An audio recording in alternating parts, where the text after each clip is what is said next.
नमस्कार विद्यार्थियों। History by captain doctor Rajendra ऐतिहासिक अध्ययन की श्रृंखला में मैं आपका फिर से स्वागत और अभिनंदन करता हूं।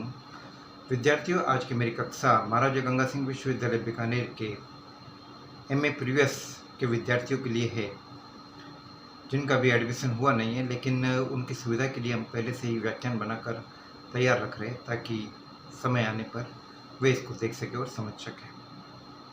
विद्यार्थियों, आज मैं उनसे बात करने वाला हूँ आप लोगों से एमए प्रीवियस के द्वितीय प्रश्न पत्र, जिसका नाम है cultural profile of the India, Bharat का सांस्कृतिक कलेवर, सांस्कृतिक परिवेश, जिसके अंतर्गत मैं विद्यार्थियों से बात करूंगा धर्म से जुड़े हुए तथ्यों के बारे में, समाज और संस्कृति से जुड़े हुए तथ्यों के बारे में। और इन तमाम तथ्यों को समझाने के उपरांत, यानी पूरे सिलेबस को समझने के उपरांत, हम आसानी से इस चीज़ को जानने में समर्थ हो सकेंगे कि सभ्यता क्या है और संस्कृति क्या है।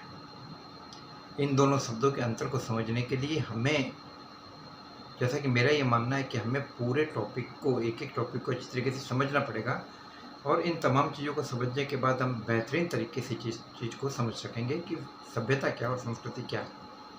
विद्यार्थियों, आज मैं आपसे बात करने वाला हूँ आपके प्रथम प्रश्न पत्र की एक महत्वपूर्ण इकाई से जुड़े हुए एक बिंदु के बारे में, जिसका संबंध है सभ्यता से। इंडस वैली सिविलाइजेशन, सिंधु घाटी सभ्यता। जब सभ्यताओं की बात आती है तो विद्यार्थियों, निर्विवाद रूप से एक बात हमेशा आपके दिलो दिमाग में रहनी चाहिए कि सभ्यताओं का केंद्र, सभ्यताओं की उत्पत्ति का केंद्र, सभ्यताओं के पल्वित, परिवर्धित और परिमार्जित और विकसित होने का केंद्र हमेशा नदियाँ रही है। इसीलिए ये सभ्यताएं नदी घाटी सभ्यताएं कहलाती हैं, क्योंकि नदियाँ जीवन निर्वाह के लिए अनुकूल दशा और दिशा प्रदान करती है। नदियों के किनारे की जमीन उपजाऊ होती है, प्रचुर वर्षा वाले क्षेत्र होते हैं ये, और जीवन निर्वाह की दशाएं यहाँ पर अनुकूल होती है। इसलिए स्वाभाविक है कि आबादियों का विस्तार उन्हीं केंद्रों में हो जहाँ जिंदगी जीने की दशाएं अनुकूल हो। तो सिंधु घाटी सभ्यता भी एक ऐसी सभ्यता थी विद्यार्थियों, जिसका विकास सिंधु के कांठे में हुआ। विशाल सैंधव साम्राज्य, जिसके 3 महत्वपूर्ण सेंटर बताए गए हैं, कालीबंगा, मोहनजोदड़ो और हड़प्पा। विद्यार्थियों, ये तीनों ही सेंटर ऐसे हैं जो कि नदियों के किनारे स्थित है।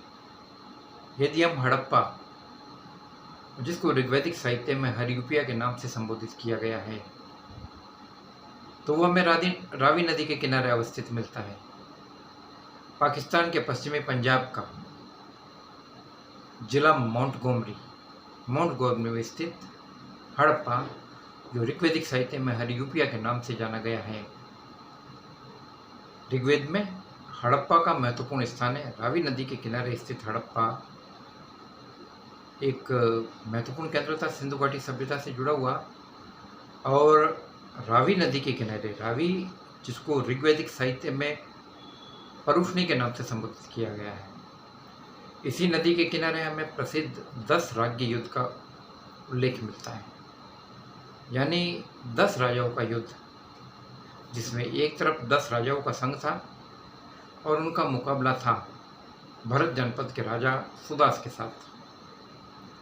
तो ये प्रसिद्ध 10 राज्य युद्ध इसी हरियूपिया, इसी हड़प्पा रावी नदी के किनारे हुआ। इसी प्रकार मोहनजोदड़ो, वो भी सिंधु नदी के किनारे, पाकिस्तान का सिंध प्रोविंस, सिंध प्रांत, और सिंध का जिला लड़काना। इसी प्रकार से कालीबंगा, जो सिंधु घाटी सभ्यता की तीसरी राजधानी कहा जाता है, उसका विस्तार भी घग्गर और दृष्टद्योति, जो सरस्वती से समीकृत की जाती है, उससे किया जाता है। विद्यार्थियों, सरस्वती एक ऐसी नदी है जिसको ऋग्वैदिक साहित्य के अंदर बहुत ज़्यादा गरिमा और बहुत ज़्यादा महत्ता प्रदान की गई है। और ऐसा कहा जाता है कि सरस्वती नदी के किनारे ही ऋग्वेद के कुछ मंडलों का निर्माण हुआ। सारस्वत ब्राह्मण, अपनी उत्पत्ति इसी सरस्वती नदी से जुड़े थे। सरस्वती नदी से सारस्वत ब्राह्मण। तो कहने का मतलब कि विद्यार्थियों ये तीनों ही सेंटर, हड़प्पा, मोहनजोदड़ो, कालीबंगा, बल्कि यही नहीं, और जितने भी हम सेंटर देख रहे हैं सिंधु घाटी सभ्यता से जुड़े हुए, वे सारे नदियों के किनारे विकसित थे। तो विद्यार्थियों, एमए प्रीवियस के आप विद्यार्थियों के लिए जो क्लास आयोजित की जा रही है, इसके अंतर्गत मैं आपको समझाने का प्रयत्न कर रहा हूँ कि सिंधु घाटी सभ्यता के जितने भी महत्वपूर्ण सेंटर हैं, वे ज़्यादातर लगभग सारे के सारे नदियों के किनारे स्थित है। ये काफ़ी विशाल टॉपिक है, काफ़ी बड़ा टॉपिक है, और इस टॉपिक को विद्यार्थियों में कुछ खंडों के अंदर बांट के मैं आपको समझाऊंगा। मेरा ये मानना है कि चीज़ों को काफ़ी गहराई के साथ समझा जाए और जाना जाए और ऑब्जर्वेशन किया जाए। विद्यार्थियों, 1924 में भारतीय पुरातत्व सर्वेक्षण महानिदेशालय के archaeological survey of the India के महानिदेशक सर जॉन मार्शल ने यह घोषणा की विद्वत समाज में, भारतीय विद्वत समाज में और यूरोपीय विद्वत समाज में, जब यह घोषणा की कि सिंधु घाटी के अंदर हमने एक ऐसी सभ्यता के एविडेंसेज, प्रमाण प्राप्त किए हैं जो किसी भी मायने में विश्व इतिहास के अन्य सभ्यताओं से पीछे नहीं है, और बराबरी करती है यह सभ्यता मिस्र की सभ्यता से, सुमेर की सभ्यताओं से, बेबीलोन की सभ्यताओं से। एक ऐसी सभ्यता जिसे नगरीय सभ्यता कहा जा सकता है। तो जैसे ये घोषणा जॉन मार्शल के द्वारा की गई, चारों तरफ खलबली मच गई, क्योंकि इससे पहले जो हिंदुस्तान का इतिहास था उसको 6वीं शताब्दी ईस्वी से माना गया था, लेकिन 6वीं शताब्दी ईस्वी से पहले का यह विवरण भारतीय इतिहास के ऊपर एक नवीन प्रकाश डालने वाला था। जॉन मार्शल और उनकी टीम ने यहाँ पर लगभग 1927 तक खुदाई की। इसके बाद में प्रोफेसर अर्नेस्ट मैके, उन्होंने खुदाई का काम संभाला। यहाँ पर लगभग 1931 तक का कालखंड, खुदाई से जुड़ा हुआ कालखंड प्रोफेसर अर्नेस्ट मैके के संयोजन में हुआ, और 1963 में प्रोफेसर डेल्स भी खुदाई के इस काम से जुड़े। तो विद्यार्थियों, ये एक ऐसा केंद्र था जिससे ये लोग खुदाई से जुड़े हुए थे। यह था मोहनजोदड़ो का, जो पाकिस्तान के सिंध प्रांत के लड़काना जिले में स्थित है। और ऐसा कहा गया है कि यह नगर 7 बार बसा, यानी 7 बार आबाद हुआ, और 7 बार उजड़ा। तो लगभग यहाँ पर खुदाई का जो स्तर है वो 7 स्तरों में खुदाई की गई, और खुदाई के लिए 2 टीलों का चयन किया गया, काफ़ी ऊंचाई के टीले, और इनका जो एरिया था, पहला जो टीला था वो 1300 गज लंबा और लगभग 600 गज चौड़ा, 1300 बाय 600 स्क्वायर यार्ड। और दूसरा जो टीला जो चयन किया गया वो 400 गज लंबा और 300 गज चौड़ा था। तो ये 2 टीले चयन किए गए। अमूमन प्राय सभी जगह पर, ज़्यादातर जगहों पर 2-2 टीलों का चयन किया गया। देखिए, टीला इटसेल्फ, आप सीधी सी बात मानिए, जब टीला है तो दैट मीन्स पूरा का पूरा निर्माण कार्य काफ़ी ऊंचाई पर प्लिंथ बनाकर, नींव के लेवल को काफ़ी ऊंचाई पर लेकर बनाया। ऐसा क्यों?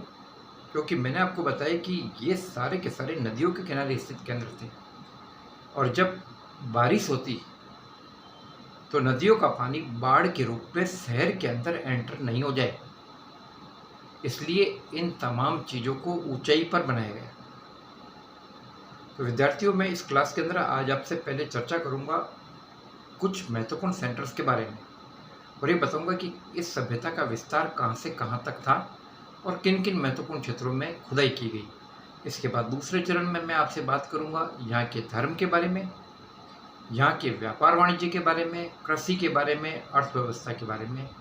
फिर मैं आपको समझाने का प्रयत्न करूँगा कि इस समृद्ध सभ्यता का पतन कैसे हुआ। इन तमाम प्रक्रिया को लगभग हम 15-15, 20-20 मिनट की क्लास के अंदर बांट के मैं समझाएंगे। और हर क्लास के बाद मैं आप चाहूँगा कि आप इनका अध्ययन करें। कुछ क्वेश्चन भी मैं आपको बताऊँगा कि एग्जाम की दृष्टि से कौन कौन से क्वेश्चंस महत्वपूर्ण हैं, तो इन चीज़ों को आपको समझने की ज़रूरत है। तो विद्यार्थियों, सबसे महत्वपूर्ण केंद्र मोहनजोदड़ो। मोहनजोदड़ो एक ऐसा सेंटर था जो जाना जाता था अपने ग्रेट बाथरूम के लिए। 39 फुट लंबा, 23 फुट चौड़ा और लगभग 8 फुट गहरा। 39 इंटू 23 इंटू 8 इसका एरिया था। और ऐसा माना जाता था कि यह ग्रेट बाथरूम पुजारियों के नहाने के काम आता था। विशेष मुहूर्त पर या पूजा से पहले पुजारी इसके अंदर उतरकर स्नान करते थे।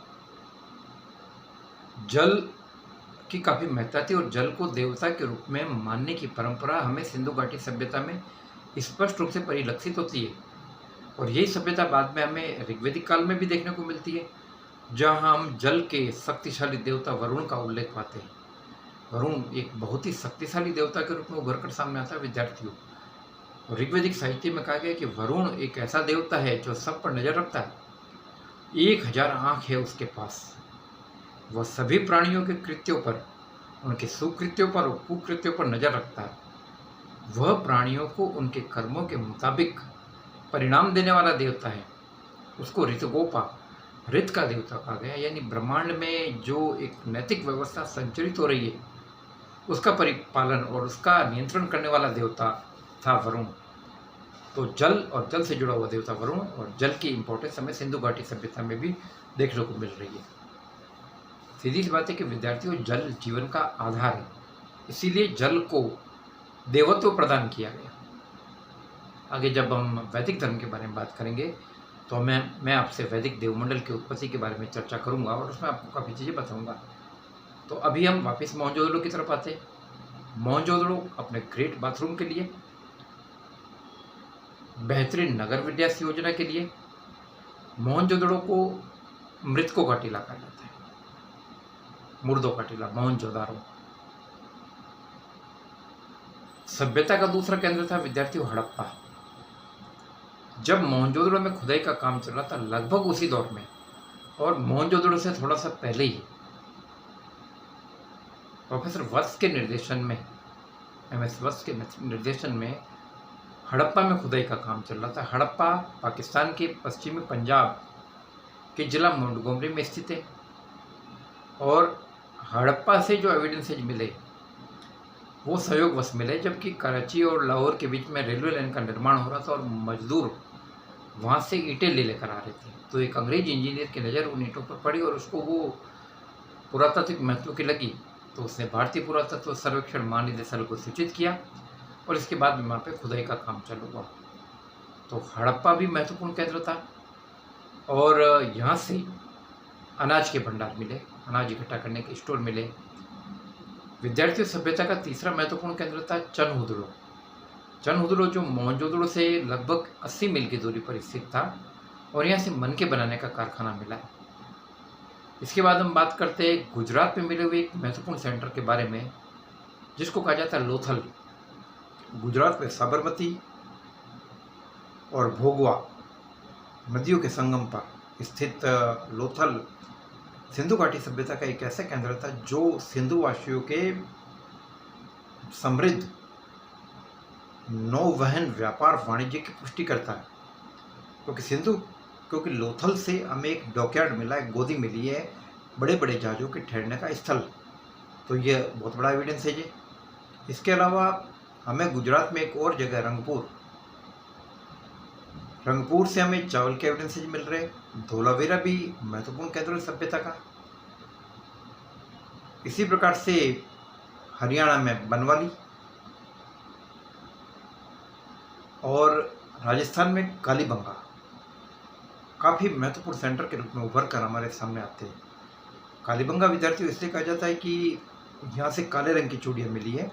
वर्तमान में राजस्थान के हनुमानगढ़ जिले में स्थित कालीबंगा सिंधु घाटी सभ्यता का एक ऐसा महत्वपूर्ण केंद्र है जहाँ से सिंधु घाटी सभ्यता से पहले के भी एविडेंसेज मिले हुए और सिंधु घाटी सभ्यता के बाद के भी प्रमाण मिले हैं।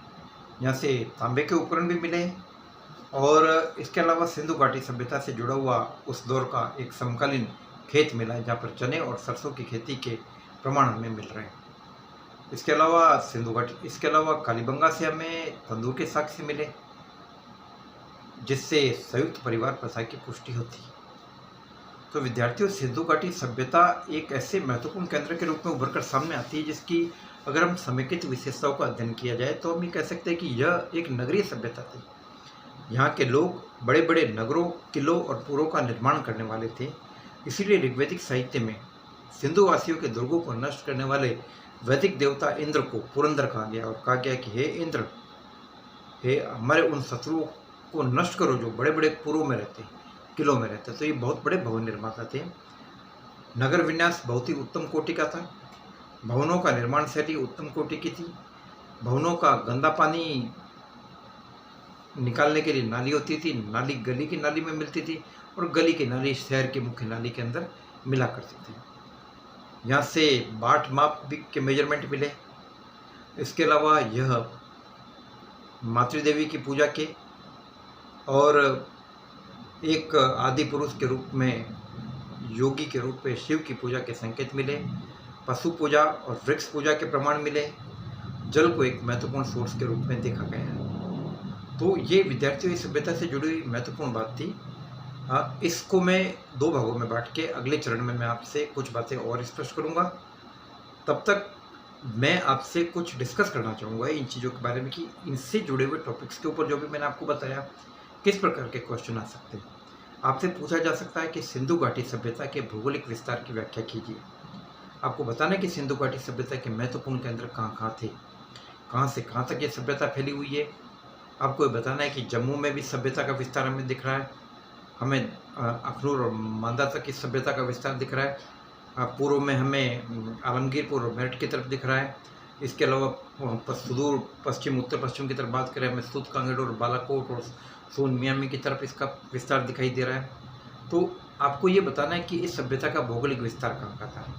दूसरी बात ये कि आपसे पूछा जाएगा इस सभ्यता के कुछ महत्वपूर्ण केंद्रों के बारे में जानकारी दीजिए, तो आपको ये सारी बातें बतानी है। कल विद्यार्थियों मैं आपसे डिस्कस करूँगा सिंधु घाटी सभ्यता के धर्म के बारे में, रिलीजन, और यहाँ की अर्थव्यवस्था और व्यापार वाणिज्य के बारे में। और फिर इसके बाद मैं आपसे बात करूँगा कि इस सभ्यता का पतन कैसे हुआ। तब तक स्वस्थ रहिए, अध्ययन करते रहिए। जय भारत, जय हिंद।